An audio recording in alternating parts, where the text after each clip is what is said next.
শিশুরোগ বিশেষজ্ঞ পদ্মবিভূষণ ডক্টর দিলীপ মহলানবিশ ছিলেন এক অনন্য বিজ্ঞানী।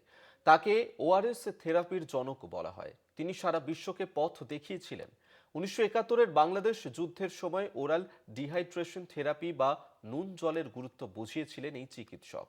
ডায়রিয়ার আক্রান্ত রোগীদের জন্য এক অনন্য ফর্মুলা আবিষ্কার করেছিলেন তিনি।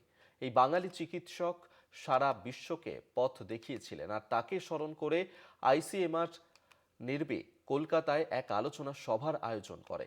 এদিন বিজ্ঞানীর মূর্তি স্থাপন করে সম্মান জানানো হয়। অনুষ্ঠানে উপস্থিত ছিলেন আইসিএমআর এর ডিরেক্টর জেনারেল, রাজ্যের স্বাস্থ্য সচিব ও বিভিন্ন বিজ্ঞানী এবং চিকিৎসকরা। So today we unveiled the bust of one of the greatest physician scientists of India, Dr. Dulip Mahalanabish. He has been he has made a discovery that has led to saving millions of lives, not only in India but all over the world.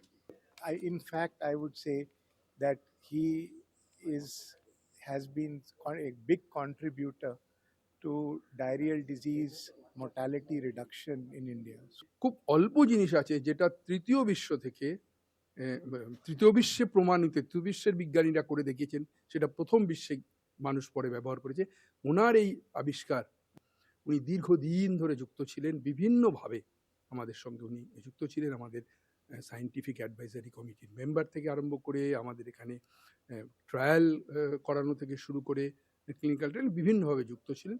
এবং উনি আমাদের এই ইনস্টিটিউটের জন্য ওনার contribution invaluable.